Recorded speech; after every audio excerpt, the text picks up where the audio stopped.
So I love it when Variety is doing the job of influencers. And so here we go. The Odyssey ranking every performance in Christopher Nolan's film from worst to best. I mean, you look, let's talk about this just for a second, but you would think that Variety, Hollywood Reporter, The Wrap, all these mainstream publications, why are they resorting to the things that we do? Mm-hmm. Yeah, I mean, it tells you I don't know, your thoughts. To me, it's just this is just the diminishing clout that these grand publications currently have. Yeah, the Odyssey algorithm is strong, and they're hitting it. Yeah. Okay, let's do this. I believe they're counting down. We're gonna go through it. At the bottom comes Tom Holland as Telemachus. Telemachus? How do you pronounce it? Telemachus. It's not Temecula. I'm passing Temecula soon. I keep saying Temecula. All right. He's the worst, they're saying? I still stand by what I originally said. They're not playing characters, they're playing themselves.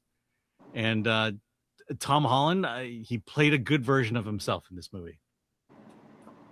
All right. Yeah. 16, Benny Safdie as Agamemnon. First, didn't know it was him. Two, I don't remember him saying a whole lot. And I think his only job was to look menacing on screen. It's not until the end, right? When he's talking to them in Hades that he says something. Yeah, and quite frankly, I didn't even understand that part. Yeah, wow. Yeah, okay, so 15, Mia Goth as Melantho. This is worth it just for Alan's mispronunciation. This is what I'm going to mention this about a lot of people, but she was barely in the movie. That's the thing is that these people got paid millions of dollars to say 3 lines in a movie. I think they were just happy to be in a Nolan film. They all said yes before reading the script. Well, also, I think it goes to my theory that he has an 8-hour movie. He shot an 8-hour movie.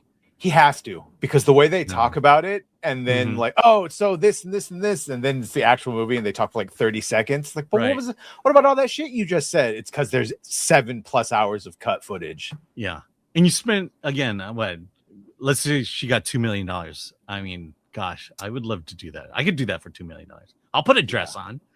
Sure. All right.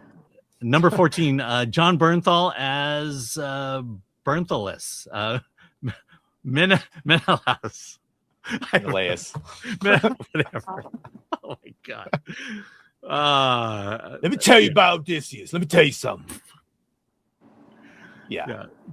I think someone said he was more Shane than he was John Bernthal. He was just himself. There's a reason you give them other accents than American accents. It helps it sell the ancient world. And when you just sound like this, it just sounds like Punisher. Yeah. I mean, let me direct you to the movie 1870 with Kevin Spacey. Kevin Spacey at least created a character for that movie. He appears in maybe 15 minutes of it, but he put on the accent, a character with true motivation, and you saw that played out. I saw none of that here. Okay, 13, Logan Marshall Green as Melanthius. I don't even recognize him from the movie. Who was he? These are bad. This is a bad list. I'm sorry. I know, but yet Variety is subjecting us to it. Corey Hawkins as Polybus. Continue onto I-805 South. All right. Are you going to the This was the second suitor, the black, the brother. Oh, okay. I'm assuming. Right. Yeah, I guess that's the one. Yeah, he was. Do you remember when they tried to redo 24 without Jack Bauer and they had a new main character? It was him. Yes. So I know him from that. But yeah, no, it's good for him. He didn't have much to do except kicking the dog. So here they threw him off a cliff. Charlize Theron as Calypso. Again, to me, it was like she's barely in the movie, but you could tell that her role was bigger than it was. I mean, I guess she was fine, but what did she do that? I mean, the role was so small. I mean, again, the roles are so short that I mean, was I supposed to get some kind of impact from it? I mean, she said a lot of good words, That whole scene, again, not being familiar with the Odyssey, it was, well, I mean, she was a woman, I guess, who loved Odysseus and then gave him flowers to eat. That was pretty much what I got out of it at that time when I first saw it. Yeah, no, she falls in love with him, and then eventually Zeus sends Hermes to, but like, hey, you got to stop drugging him. You got to let him go home. And she but they took all that out. So instead, right, she's like his doctor, giving him forget medicine. Yeah, I mean, it was basically Stockholm syndrome. She wanted him to be constantly sick, and then finally gained a conscience and let him go. That's how I interpreted that whole relationship. Yeah, Hamish Patel as Yuri Locus, known Greek Ithacan Hamesh Patel. Yes. Okay. Yeah, no, I did not like his character. It was frustrating. I didn't like his constant questioning of Odysseus, and yeah, I mean, I like that character in Yesterday, but I didn't like that character in the Odyssey. You're gonna love him in X-Files. Ryan Coogler, X-Files. Oh yeah. Well, number 9, Lupita Nyong'o, Helena Troy, and Clytemnestra. Whoa! It's hard to find her, huh? Yeah. Yes, but she was under the hood. Yeah.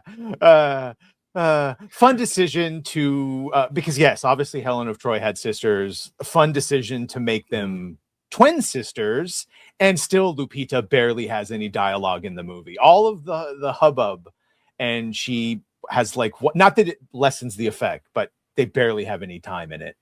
Yeah, I feel like the other scenes that they cut would more turn people off than the scenes that actually made it into the movie. Yeah. Okay.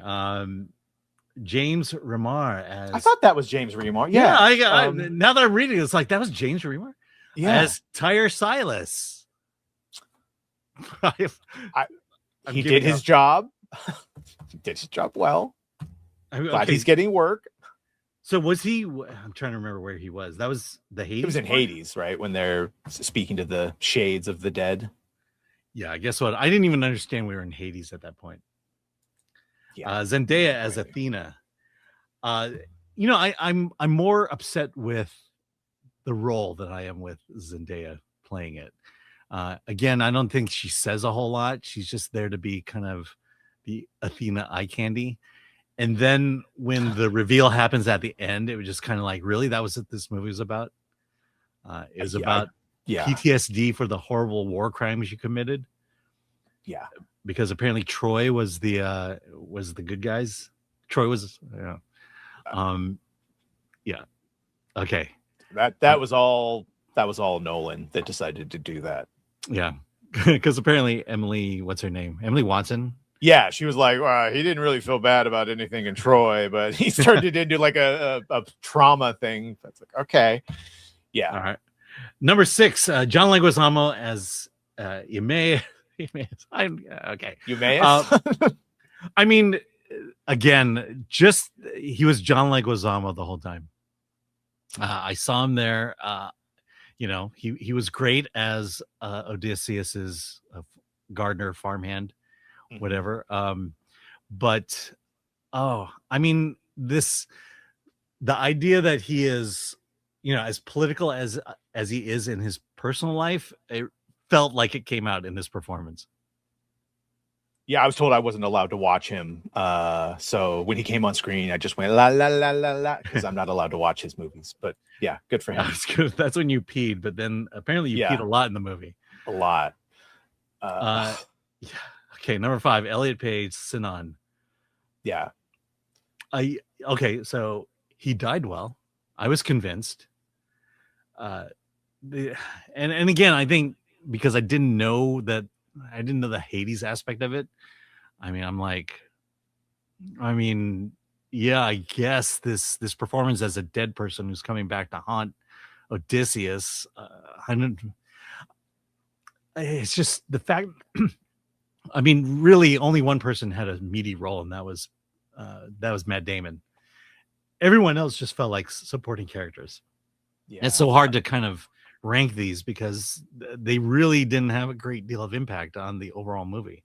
Well, and that was supposed to be Achilles in Hades that they talked to, but he's not even in.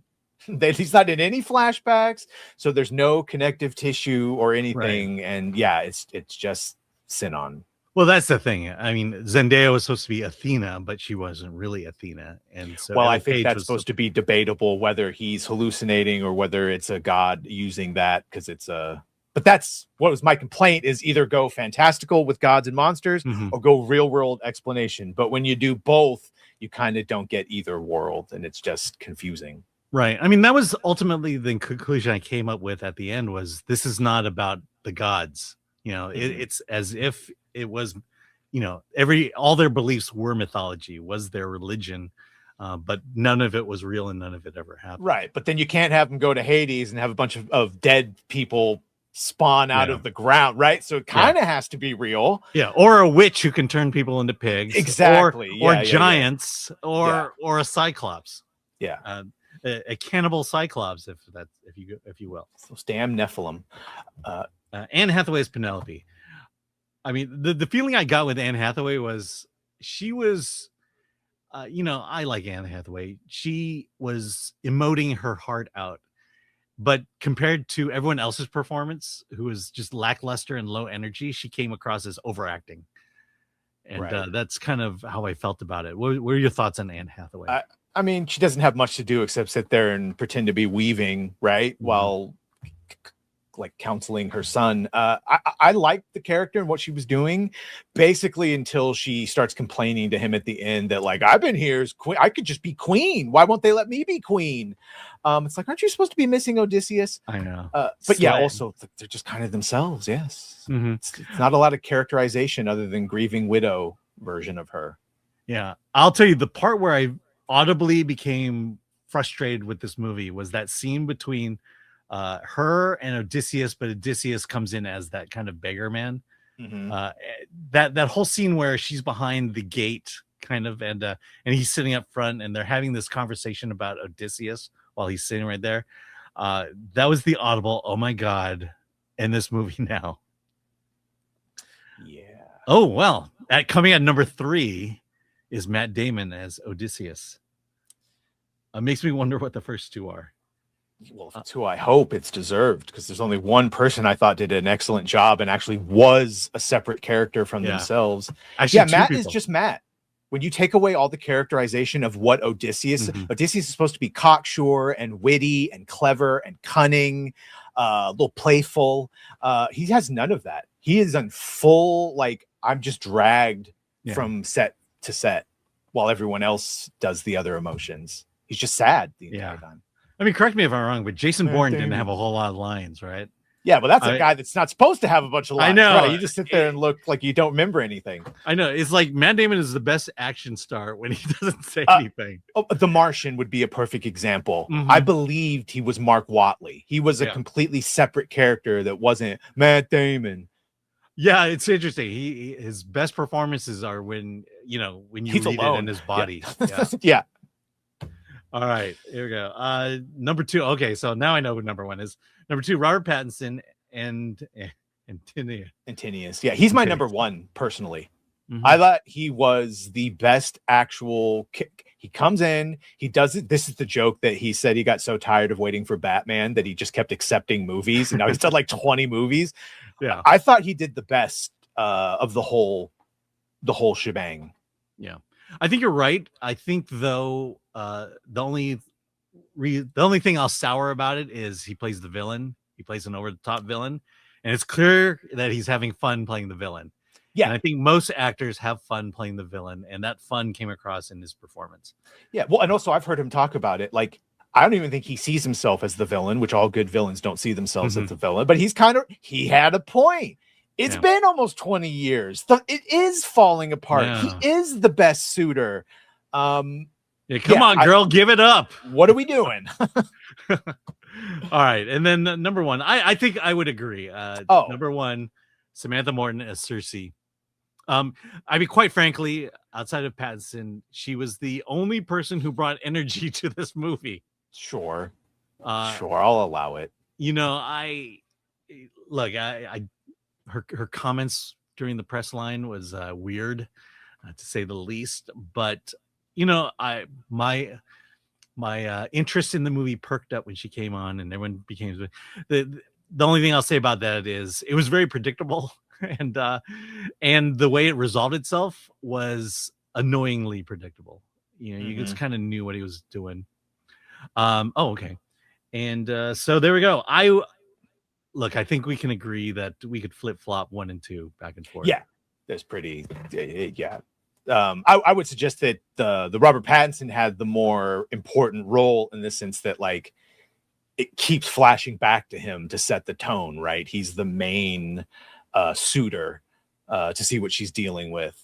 So had a lot of weight because that's what Odysseus is coming back into, and it's the foil for Telemachus, whatever the fuck, Tom Holland, right? So he's the only through line basically through everything. But yeah, no, she did. She's fine. Yeah, it's fine. Okay.